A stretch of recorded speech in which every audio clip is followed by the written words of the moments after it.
Diarios de Cantina, un canal deportivo para dejarse llevar por la pasión.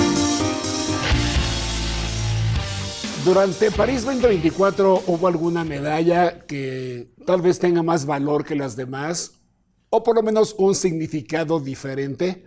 Yo francamente creo que sí. Y les quiero hoy contar lo que pasó en Ucrania desde que empezó la preparación para los Juegos Olímpicos. Ucrania, país en guerra. Ucrania, después de la clausura de Tokio 2020, que todos sabemos se jugaron en 2021 los Olímpicos, entra en una gran conflagración por la invasión rusa.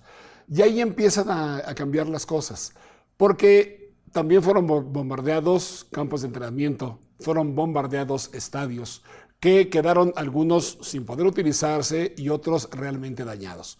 De tal suerte que, por ejemplo, cuentan algunos nadadores de ese país, de Ucrania, que por los cortes de energía eléctrica no podían tener la alberca con calefacción. Por lo tanto, tenían que entrenarse en agua helada. Pero además de eso, era muy posible, y ocurrió varias veces, que en pleno entrenamiento sonaran las alarmas anunciando que podría venir un bombardeo. Y había que correr a los refugios antiaéreos justamente para tratar de preservar la vida. Y estos nadadores, por citar el caso solo de estos deportistas, tenían que salir inmediatamente de la alberca, muertos de frío, sobre todo los meses de noviembre, de diciembre, para refugiarse sin secarse y sin poder tomar una toalla siquiera para poder protegerse un poco del frío, a estos refugios y estar ahí seguramente durante varias horas. Bueno, eso por supuesto que arroja datos que a mí me impresionaron mucho. ¿Saben cuántos estadios fueron destruidos total o parcialmente? 518. 518 estadios o instalaciones deportivas en Ucrania quedaron inservibles o quedaron con una precariedad que hacía muy difícil la práctica del deporte.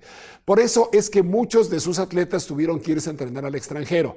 Además de que si hay una parte común en donde tienen que ir a diferentes competencias, en sedes diversas de la geografía para competir contra los mejores, pues finalmente tampoco podían estar más tiempo en su casa que sí les hubiera permitido si la situación fuese normal.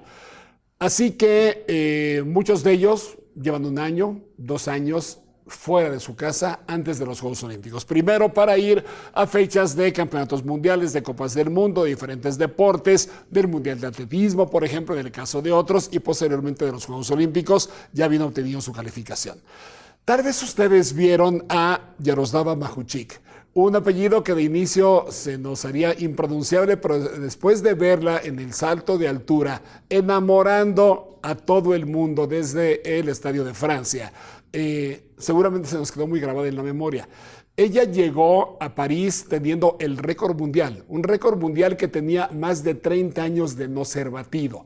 Y ella en una competencia en París, justo 3 semanas antes de los Juegos Olímpicos, en una competencia que termina ganando con algunos dolores, alguna lesión muscular, y con el consejo de su entrenadora de que ya no intentara saltar más para batir el récord mundial porque se podía lastimar, ella dijo que no, que era el momento que se sentía exactamente en el instante de poder batir ese récord del mundo.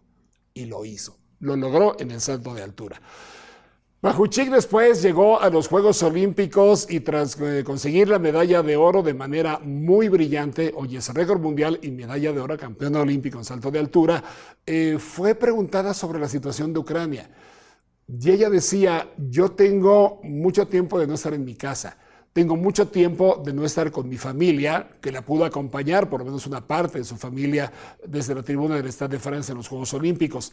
Dice, y sé que regresar ahí es enfrentarme otra vez al pánico de que pueda caer una bomba, al terror de escuchar una alarma para salir corriendo a un refugio, saber que hay cortes de electricidad, saber que de repente pueden faltar alimentos. Sin embargo, ella decía, esa es mi casa y por eso voy a volver a ella, porque ahí están los míos y tengo que ser cercana, solidaria, con todo mi amor, con ellos y con mi propio país. Es el ejemplo de esta delegación de 140 deportistas con que fue a París, Ucrania como nación, y que hoy tiene una cuenta de 500 deportistas, entrenadores y exdeportistas fallecidos en la invasión de los rusos. Por lo tanto, creo que esas medallas tienen más valor que otras, por lo menos más significado, más sufrimiento, porque un país en guerra seguramente es lo peor que puede existir para cualquier ser humano. Diarios de Cantina.